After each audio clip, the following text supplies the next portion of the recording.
agradecer a todos em nome desta casa maravilhosa, com muito amor, com muito carinho. Que todos aqui estejam bem, melhor que das outras vezes, e hoje melhores condições para estar em melhores condições amanhã. Vou pedir a todos fecharem seus olhos físicos temporariamente. Nós vamos elevar o pensamento, pensar na figura de Jesus, na natureza, num local que a gente gosta e se sente bem. E nesse mesmo local Jesus vem chegando, vai nos dar um grande abraço, que a gente pode falar para Ele o que a gente precisa, o que a gente deseja. Pois Jesus é o caminho, a verdade e a vida, Ele veio nos mostrar, através dessa oração que Ele deixou para nós, quem é Deus, quem somos nós, a bondade de Deus para conosco. Pai nosso, que estais nos céus, santificado seja o vosso nome. Venha a nós o vosso reino, seja feita a vossa vontade, assim na terra como nos céus. O pão nosso de cada dia nos dai hoje. Perdoai as nossas dívidas, assim como perdoamos os nossos devedores. E não nos deixeis cair em tentações, mas ajuda-nos livrai do mal, só vós é o reino, o poder e a glória para todos sempre.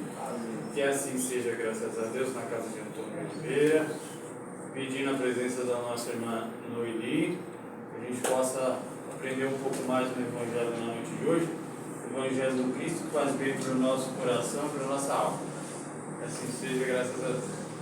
Eli, eu vou pedir para vocês usarem o microfone, tá?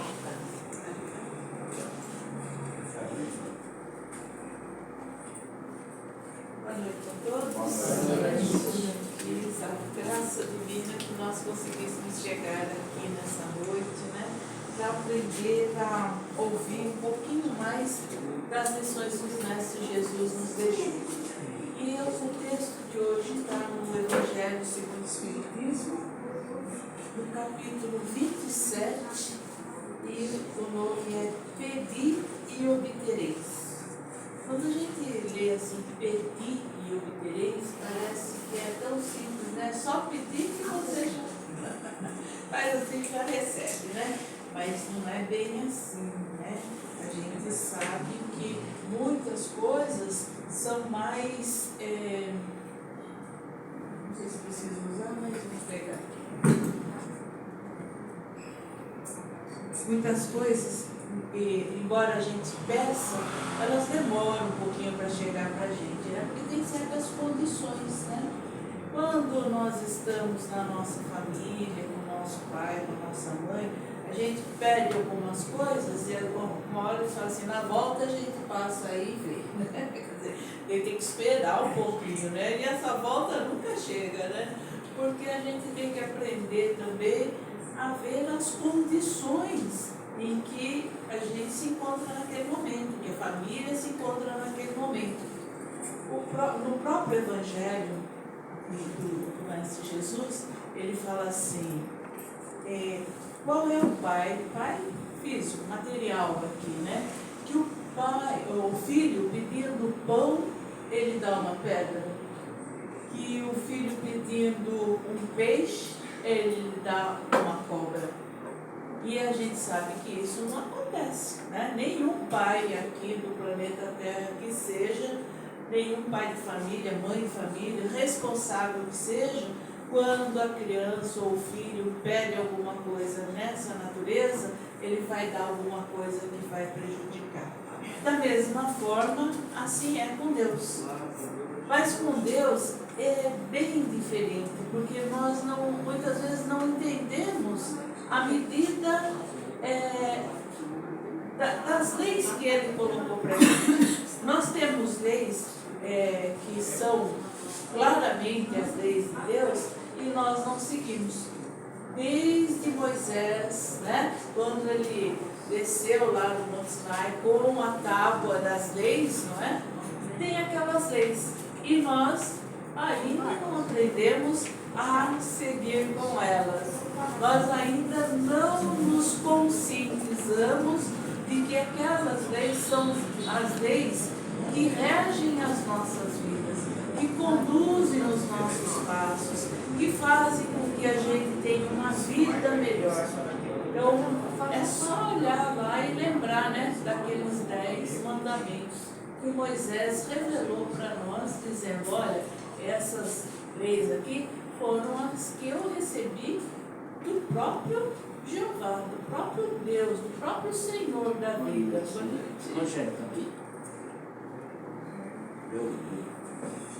E aí, então, aquelas notificações, né? E a primeira lei que ele fala lá é a lei de amar, a lei de adoração. Amar a Deus acima de todas as coisas. Né? E aí a gente vai prestando atenção que muitas vezes nós dizemos que amamos a Deus, mas fazemos coisas que não são apreciadas por Deus, que não são aprovadas por Deus. Né? A gente vê aí agora muito desse pessoal correndo por aí nos carros, fazendo racha aqui na Engenheiro, não é? E aí a gente fala assim, mas o que passa na cabeça dessa pessoa? É que ela ainda não se conscientizou que isso, às vezes, pode ser um mal para outra pessoa. Mas o mal primeiro ela está fazendo para ela mesma. Quem está sofrendo as consequências de toda essa atitude mal pensada e da inconsequência das suas ações é ele mesmo. Então, muitas vezes a gente pede alguma coisa para Deus e a coisa parece que não é atendida. Porque o que nós pedimos é feito uma criança inconsequente, né? Então, a gente chega em casa e fala, está naquele frio, eu quero tomar sorvete, né? E a mãe fala, não, está muito frio, né? Vai te dar dor de garganta, vai complicar, você vai ficar mais resfriado. Ah, mas eu quero tomar sorvete. A mãe, não dá, não é? E assim é com as coisas que a gente pede para Deus. Então, esse pedir e obtereis, ele tem que passar primeiro pela nossa conscientização do que é que nós estamos pedindo. Será que o que eu estou pedindo é razoável para Deus? Será que isso que eu estou pedindo, que eu realmente estou pedindo, eu sei o que eu estou pedindo? Porque muitas vezes a gente não tem nem ideia do que é aquilo que a gente está pedindo, né? E depois vai ver as consequências lá depois de muito tempo e fala assim, puxa, eu naquela hora fiz um pedido errado, né? Se eu tivesse pedido outra coisa, se eu tivesse feito outra escolha, e tudo é questão de escolha, de discernimento, de momentos em que nós estamos buscando a razão do nosso caminhar aqui e escolhemos. E é interessante que nisso também a generosidade de Deus se faz presente, né? Porque muitas vezes as pessoas perguntam assim, mas Deus não podia ter feito todo mundo perfeitinho já? Todo mundo para seguir o mesmo caminho? Poderia, mas Deus, por amor, por misericórdia, Ele falou assim, vou criar esses meus filhos para que eles tenham o mérito de conquistar aquilo que lhe é de direito, de conquistar aquilo que lhe é de direito. Nós já sabemos que temos por direito essa condição de estarmos felizes, completos, perfeitos, né? Mas precisamos conquistar isso, precisamos ganhar essa condição. E por isso, um dos primeiros dons que Ele nos deu foi o do livre-arbítrio. Então, é através do nosso livre-arbítrio que nós fazemos as escolhas. E por isso, muitas vezes, a escolha não é a mais acertada. Ela é ainda de acordo com as nossas paixões pueris, infantis. E é preciso que a gente comece a despertar e perceber que estamos aqui sim, caminhando no planeta Terra, mas como uma escola de aprendizado para a nossa evolução espiritual. E entendendo essa questão da espiritualidade muito associado à questão da moral. Porque a tecnologia, o conhecimento intelectual, nós percebemos que nós já conquistamos. E esse momento da nossa vida, nós estamos vendo que conquistamos mesmo, porque há coisas que nós, embora tenhamos nas nossas mãos, nós não sabemos como funciona. Vou falar de uma coisinha que todo mundo tem, o celular. Tem tantos recursos ali que a gente não sabe mais como controlar aquilo. Ele já foge do nosso entendimento, da nossa compreensão. Por quê? Porque a parte da intelectualidade, do conhecimento, avançou de uma tal forma que nós agora dispomos de tantos materiais e não sabemos como mexer com eles. E esperemos que ainda venha mais, porque agora eles estão lançando aí a inteligência artificial, não é? E é tudo com a inteligência artificial. Aí você entra em casa e fala assim: Alexa, acende as luzes. Alexa, liga a televisão. Isso é uma inteligência artificial que já está aí dentro de casa da gente há muito tempo e nós nem nos dávamos conta de que era uma inteligência artificial e a gente estava assim, como que se acostumando com ela. Mas agora as coisas estão muito mais avançadas. Você liga o computador e às vezes você nem pediu tal coisa e ele aparece lá. Ou você conversando em casa, diz: ai, nossa, eu vi aquele robozinho e não sei o que, que faz a limpeza e tal, né? Dali a pouco você abre o computador, só aparece propaganda daquilo. Como assim? Eu falei disso? Como assim? Porque todos os equipamentos nossos estão interligados. Nós não estamos mais assim: eu estou protegido aqui, ninguém sabe. Não, tudo ouve, tudo escuta, tudo vê o que nós fazemos. E nas ruas, então, quando nós passamos, nós já vemos várias câmeras assim, né? Isso daí foi motivo de um livro chamado, acho que eu esqueci o nome do livro lá, mas ele falava dessa questão do grande irmão, né? Do Orson Welles, e ele veio 1984, né? Muito obrigada, eu não tinha certeza da data. E esse livro, então, trazia lá, e a gente falava: mas, nossa, tem uma imaginação esse cara, né? Imagina, né? Passamos aquele período e estamos vivendo exatamente aquele período que é retratado naquele livro. Exatamente. E nós nem percebemos que estamos mudando. Tudo na nossa vida muda completamente. Só não muda o amor do Pai por nós. As leis que Ele colocou para que tudo funcionasse perfeitamente. Mas depende também da nossa participação. Lembra que eu falei do livre-arbítrio? Vai depender daquilo que nós escolhemos. Se nós escolhermos fazer uma caminhada muito tranquila, ela vai ser tranquila. Se nós escolhermos uma caminhada turbulenta, ela será turbulenta. Depende das escolhas que fizermos. Então hoje o pedir e obtereis põe essa reflexão para que nós paremos e pensemos: será o que eu estou pedindo para Deus é realmente aquilo que eu preciso nesse momento?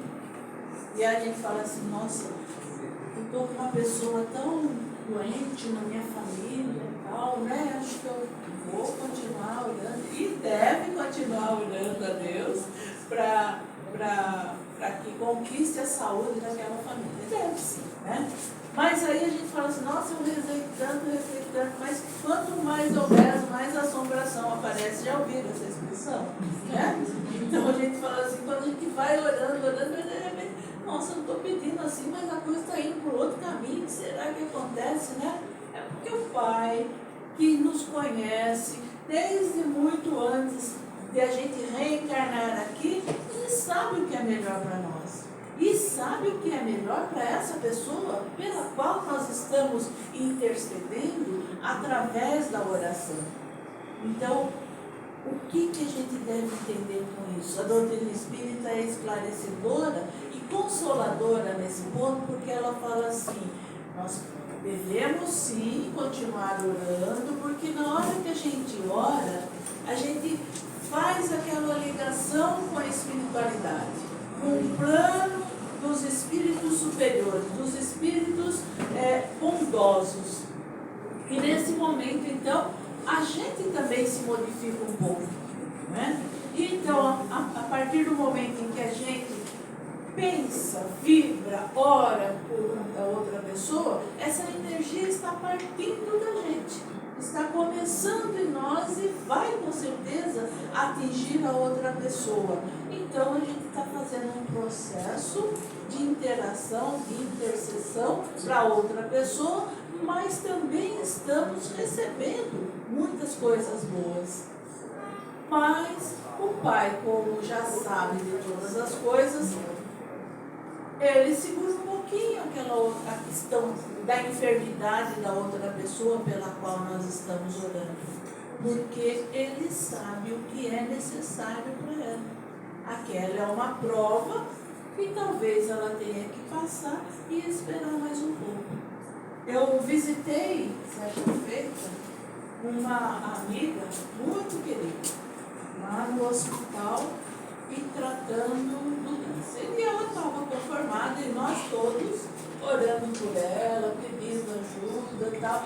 E a ajuda se fez no sentido dessa tranquilidade, dessa paz que ela estava sentindo pelo tratamento que estava recebendo. A gente chegava lá, ia com o coração apertado, e em vez da gente consolar, ela é que dava o conforto para a gente. Não, gente, eu estou sendo bem atendida aqui. Nossa, olha, os médicos são muito bons, as enfermeiras são atenciosas, eu estou o tempo todo sendo bem acompanhada, estou sendo medicada de acordo com aquilo que é necessário. Não se preocupe, eu estou bem. Olha, e não estou sentindo dor nenhuma, eu estou fazendo tal coisa assim, assim, assado. Não estou sentindo dor, eu estou muito bem. Aí dava as orientações para as sobrinhas que estavam cuidando das questões dela, né, da rotina, do dia a dia, e ficou assim. E por surpresa nossa, dali um pouco tempo, ela desencarnou. Eu falei, nossa, mas nós estamos fazendo corrida de oração, ia lá, fazia oração, aplicava o passe, pedia a Deus, né? E aconteceu isso, que será que é, né? Então, muitas vezes não cabe a gente decidir o que vai acontecer ou não com a outra pessoa e às vezes até com a gente mesmo. O Pai que sabe.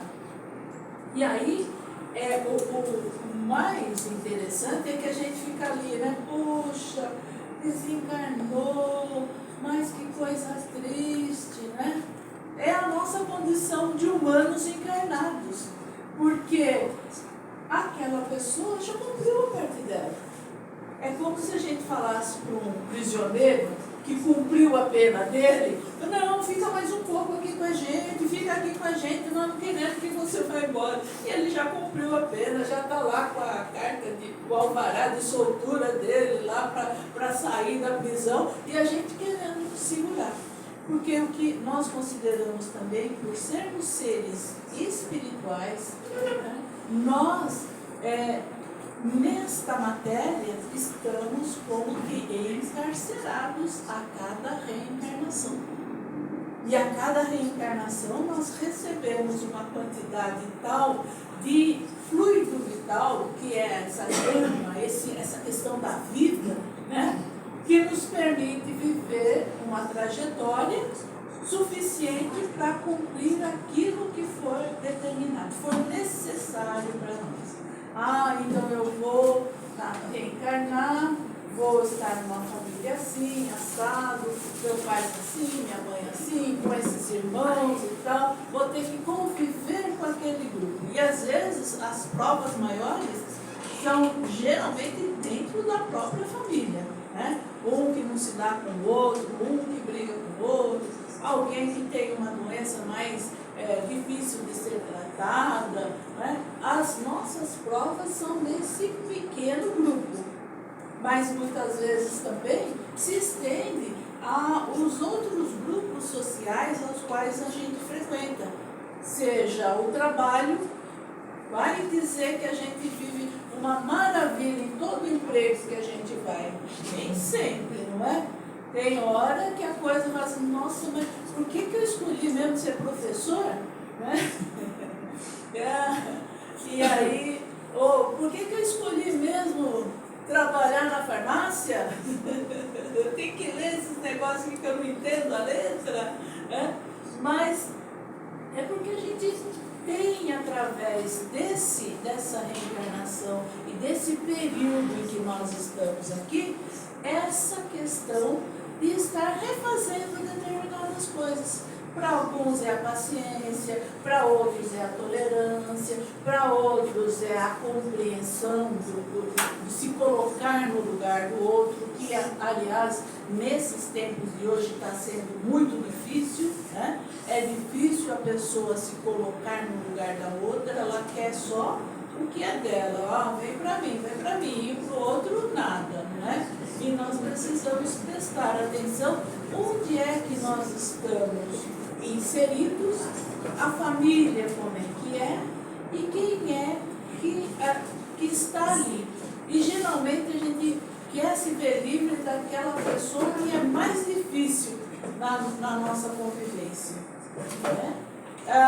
Vamos falar assim, vamos falar da família que é meio complicado. Vamos falar do serviço, né? E tem aquele chefe que é encrenqueiro, que implica com tudo, e nada tá bom, nada que você apresente tá bom, não é? E a gente fala assim, mas que pessoa intragável, né? Não dá para conviver com essa pessoa é muito difícil, né? E ficamos reclamando. E a doutrina espírita fala assim, pare e presta atenção. Doutor Adão Monaco, que já partiu para o andar de cima, como o pessoal costuma dizer, né? Que já voltou à pátria espiritual, ele costumava dizer assim, aquelas pessoas difíceis que nós encontramos na nossa vida, no nosso dia a dia, ela é o nosso personal trainer. Ela vai fazer com que a gente treine a paciência, a tolerância, o entendimento, a aceitação. Mas que a pessoa é difícil, vamos falar a verdade. É difícil conviver com ela. Nada tá bom, não é? Qual é a lição que a doutrina espírita nos dá? Ela nos diz assim, ore, que é o tema do nosso estudo de hoje. Pedi e obtereis, fala da prece. Oração, uma das qualidades da oração é pedir. Então, quando a gente faz uma oração, geralmente a gente fala, meu Deus, me ajude a conseguir tal coisa, ajude a pessoa a melhorar. Então, né? Então, nós estamos pedindo. Uma das condições da prece. A outra é louvar, que poucas vezes a gente faz, não é? Louvar e agradecer por tudo que está aí. Pelo ar que nós respiramos, pelas ruas que estão inundadas, mas eu vou agradecer pelas ruas que estão inundadas, vai agradecer porque isso é resultado da obra mal feita do homem, que impermeabilizou todas as ruas, não deixando local para que a terra respire e absorva a água, que seria um processo natural. Então, nós temos que agradecer que ainda temos alguns espaços. Agradecer pela casa que a gente volta toda noite, pela comida que nós temos nos pratos, pela roupa, pelo banho que podemos tomar. Isso é louvar a Deus. Eu acho bem interessante que muitas vezes a gente nem presta atenção que isso são bênçãos. São bênçãos que nós recebemos na nossa vida, no nosso dia a dia, e temos como que sendo uma coisa assim banal. E não é.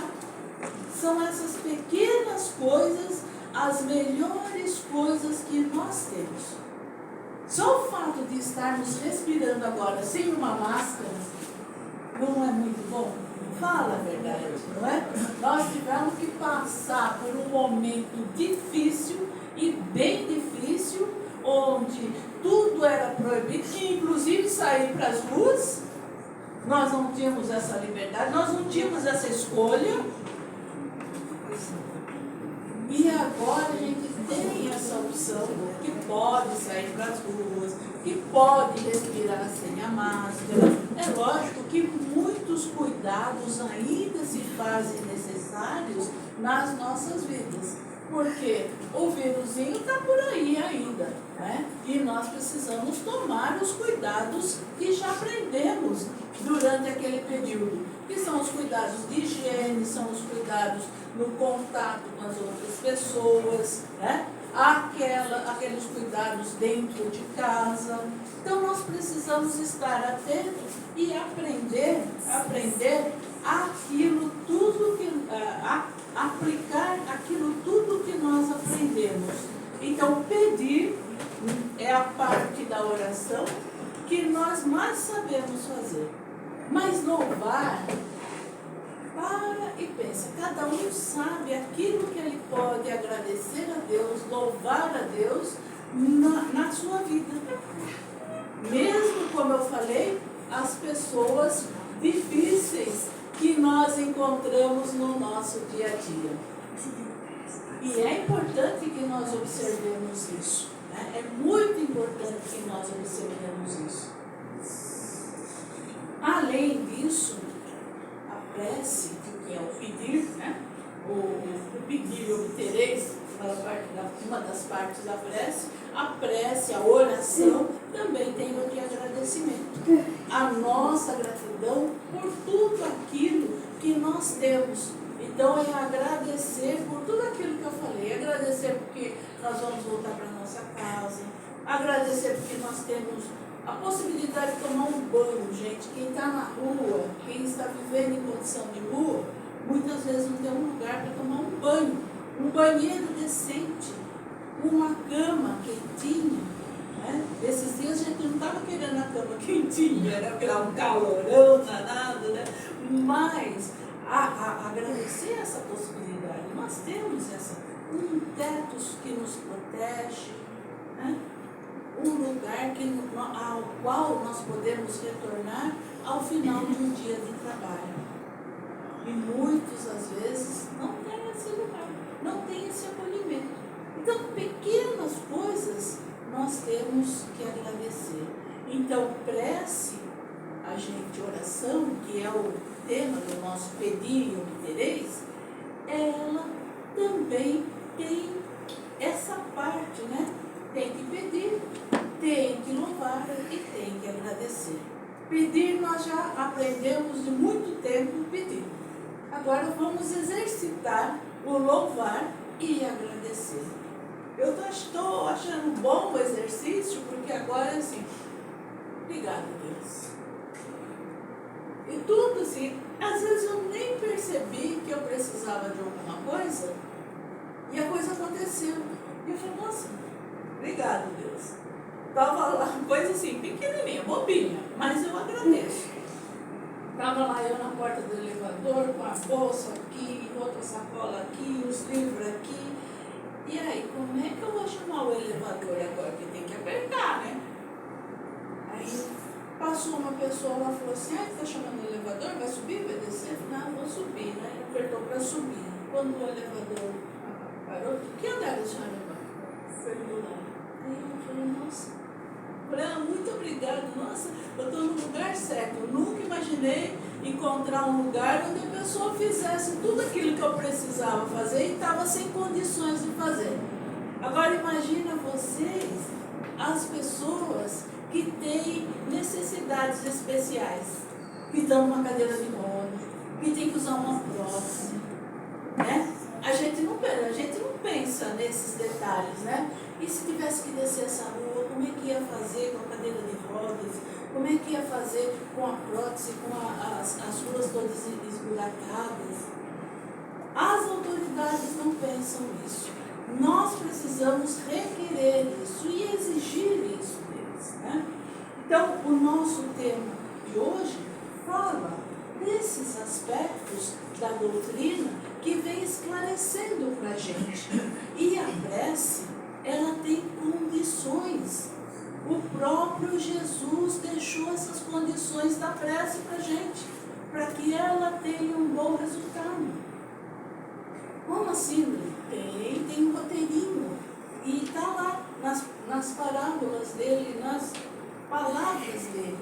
Então, olha, uma das coisas é não se colocar em evidência, mas ore em segredo. Então, lá em Mateus,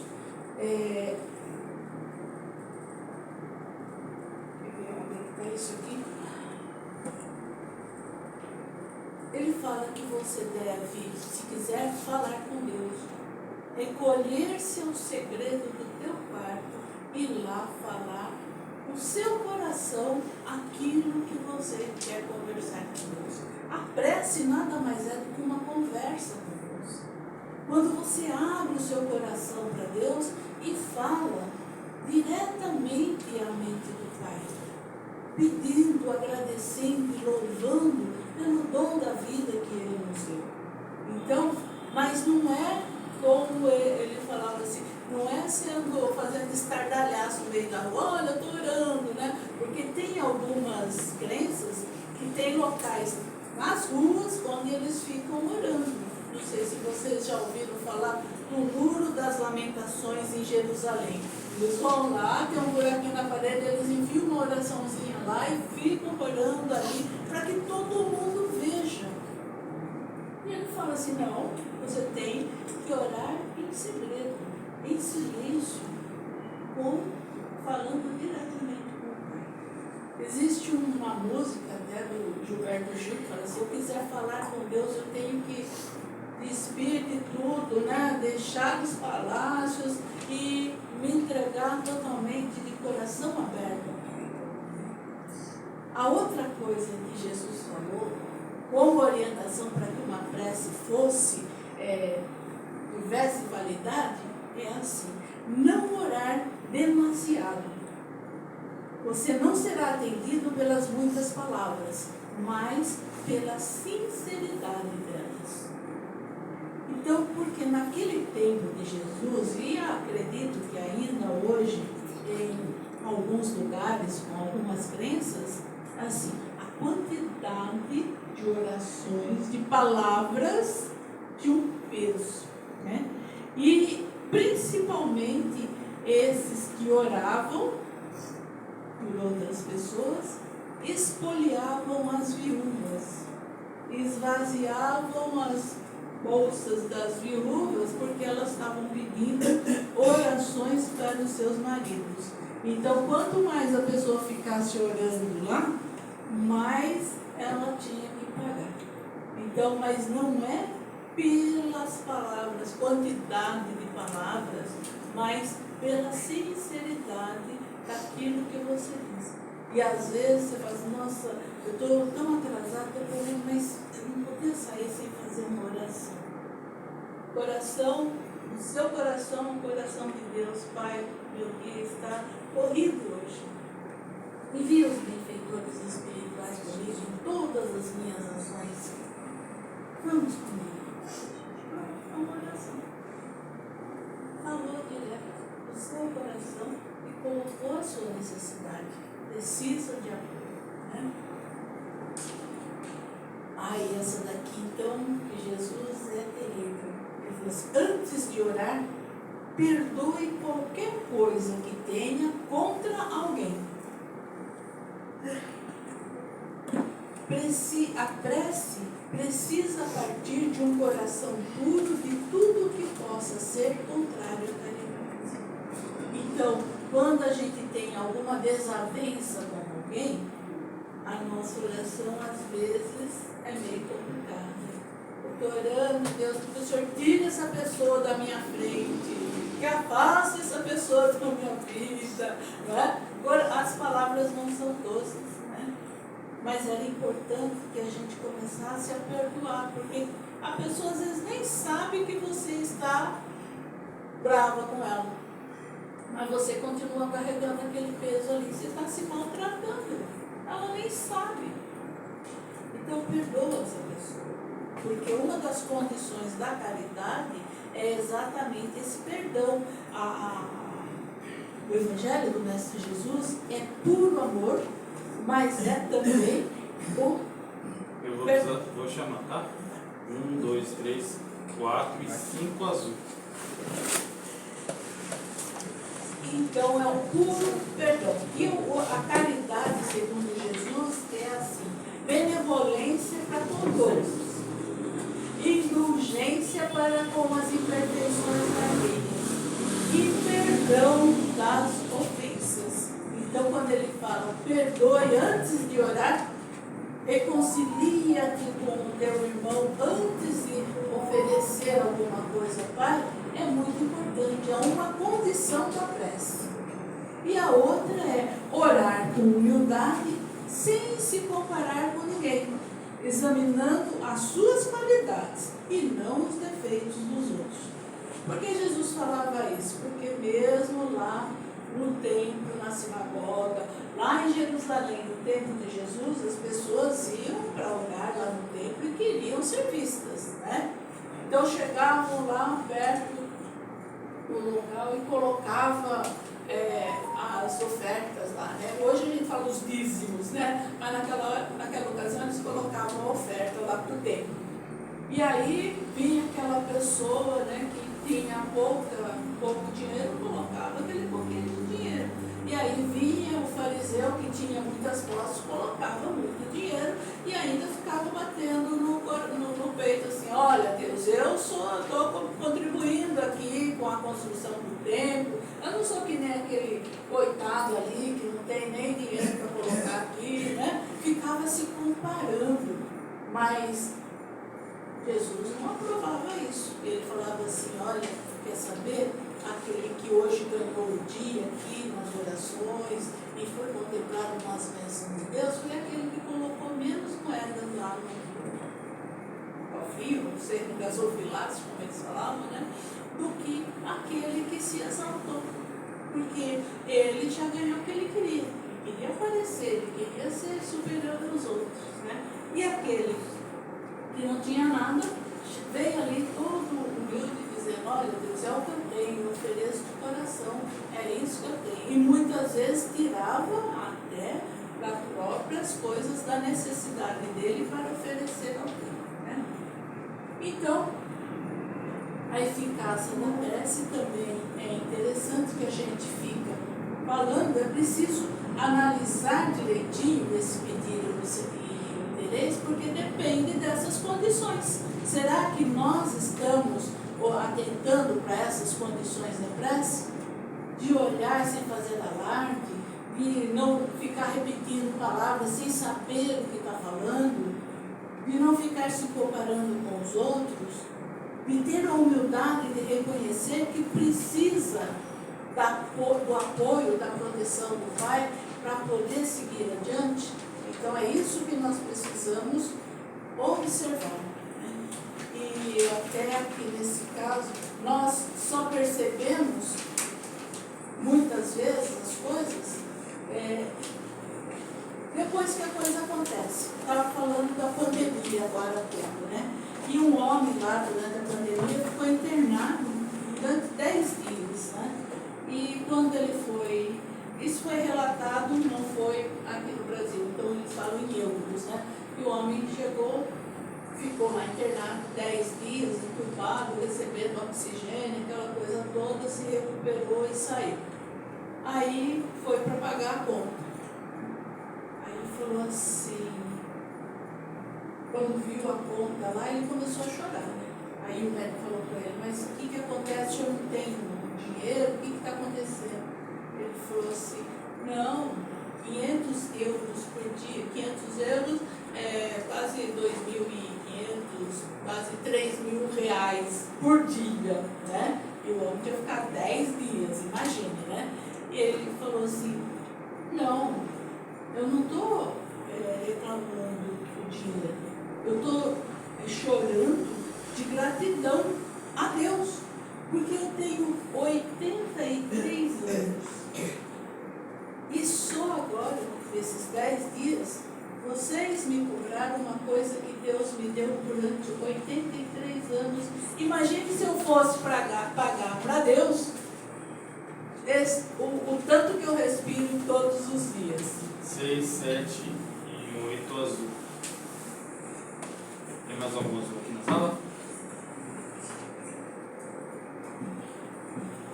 Então, essa questão, porque nós precisamos perseverar na fé, nessa questão do pedir, mas saber por que pedir, e de agradecer quando perceber tudo aquilo que nós recebemos, e nós recebemos muito, viu gente? Só o fato da reencarnação, de poder estar aqui agora, buscando os melhores caminhos, já é um grande feito, né? Então, a prece pode e deve ser feita assim, nessas condições como Jesus nos explicou. E muitas das vezes a gente tem a orientação, mas não aplica. Eu não sei quantos de vocês estão vindo pela primeira vez a essa casa. Tem alguém que está vindo pela primeira vez? Não, né? Todos que aqui estão fazem o Evangelho no lar? Sim. É preciso fazer, né? Porque o Evangelho no lar é como aquelas leis que Moisés trouxe. É geral, é para todo mundo. O Evangelho no lar deve ser feito porque é a oração que você faz dentro da sua casa e que cria um ambiente de proteção para o seu lar. Primeiro. E na medida em que você vai fazendo essa oração, esse evangelho no lar dentro da sua casa, essa vibração de amor, essa energia de paz, ela vai se expandindo para as casas ao redor, para o bairro, para a cidade. Por isso há necessidade de continuarmos a fazer um evangelho no lar tantas vezes quantas forem possíveis. E estar iluminando e protegendo a nossa casa e das pessoas, dos nossos vizinhos.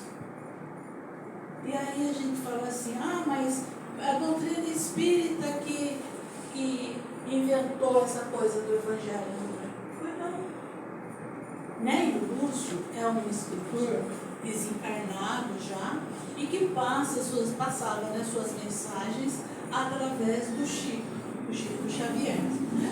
E esse Neio Lúcio ditou para o Chico um livro chamado Jesus no Lar. Esse livro Jesus no Lar, no seu primeiro capítulo, fala assim, o culto cristão no lar.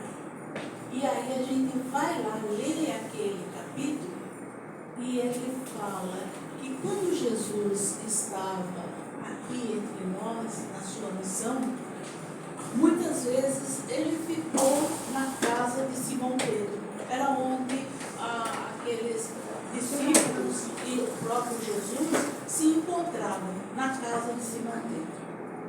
E muitas vezes vocês já perceberam, né? Na casa da gente também é assim, não é? Você faz uma refeição, né?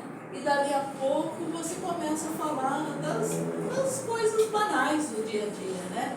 E de repente a coisa descamba, tanto que daqui a pouco a gente já está falando mal de tudo quanto é gente que a gente conhece, e você sabe, olha, você viu e aquilo. Quanto mais estardalhaço, mais degradante é o assunto, vamos falar a verdade, não é? E na casa de Simão Pedro, há mais de 2000 anos atrás, não era diferente. Porque éramos a humanidade como nós que estava lá. E aí, determinada hora, depois daquela conversa, sabia que eles já estavam tendo, a conversa estava descambando com um ritmo assim, bem baixinho, né? Vou chamar os verdes agora, tá? 1, 2, 3 e 4 verdes. 2, 3, 4, verde, gente. E aí o que aconteceu?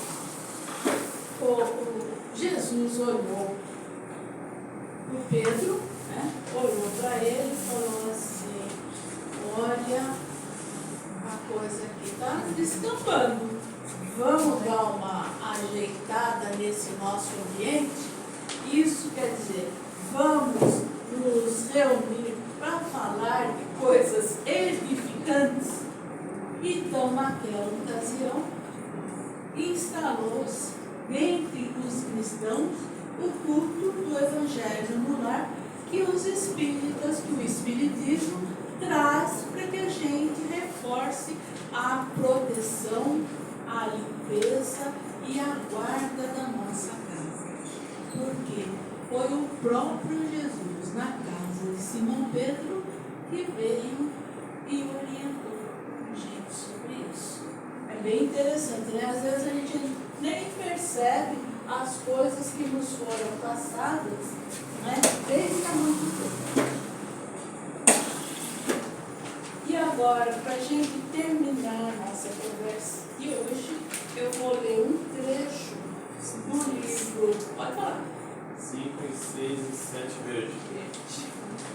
5, 6 e 7 verde. Então, agora vai ser uma leitura. Três imperativos. É o capítulo 109 do livro Pão Nosso, que também é do Emmanuel.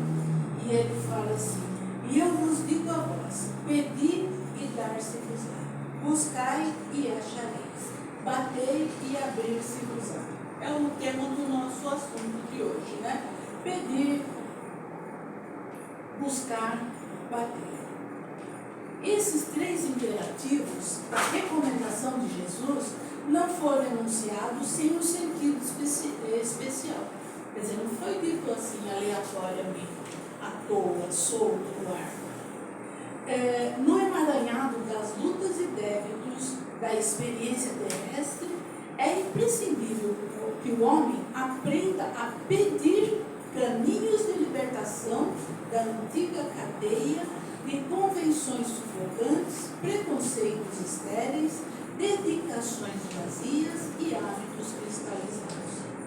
Pedir novos rumos para a nossa vida, caminhos de libertação, que é o que Emmanuel nos diz.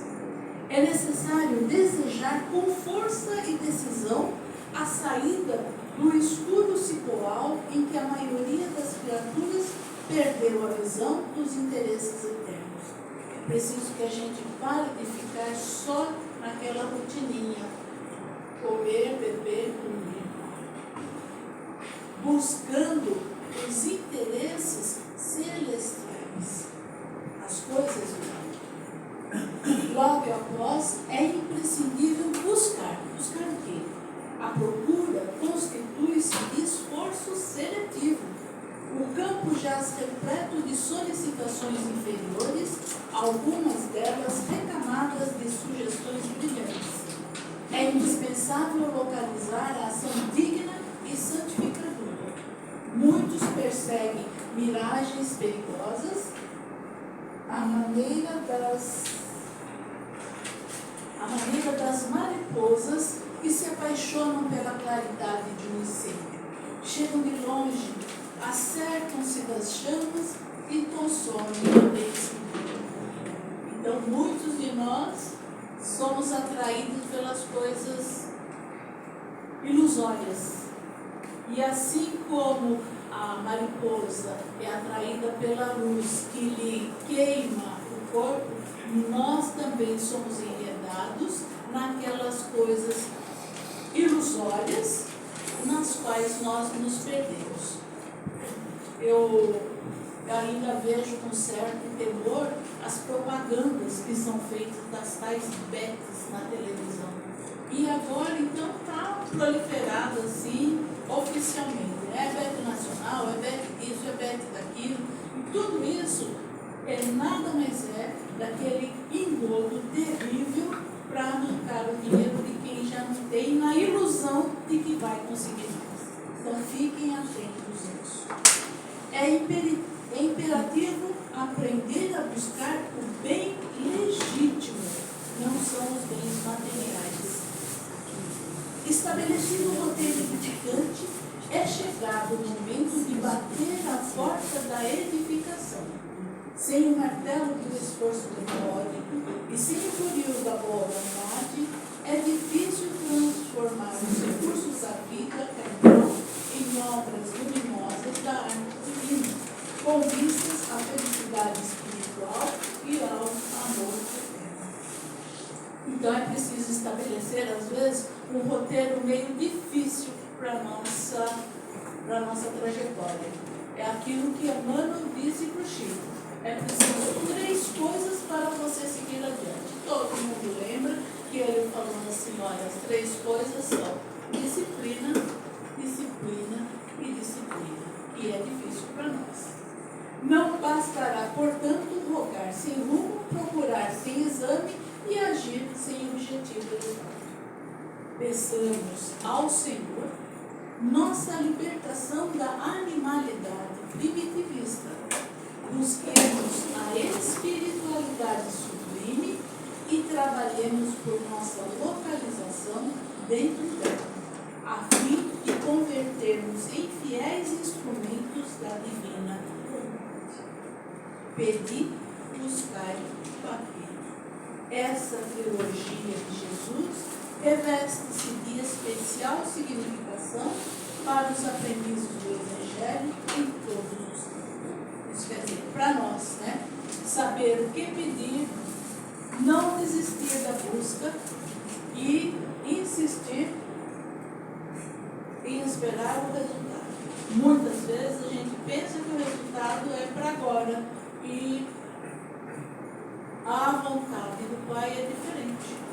Muitas vezes as nossas respostas não virão nesta reencarnação atual. Pode ser a próxima. Então, que nós tenhamos paciência para que tudo se resolva conforme a vontade e a misericórdia. E neste momento, a gente vai encerrando a nossa fala dessa noite. Foi bem cansativo porque tem muita coisa para a gente refletir sobre, mas é importante que nós repensemos nisso tudo que foi lá falado nessa noite, nas condições da prece, e a prece é sempre muito eficaz.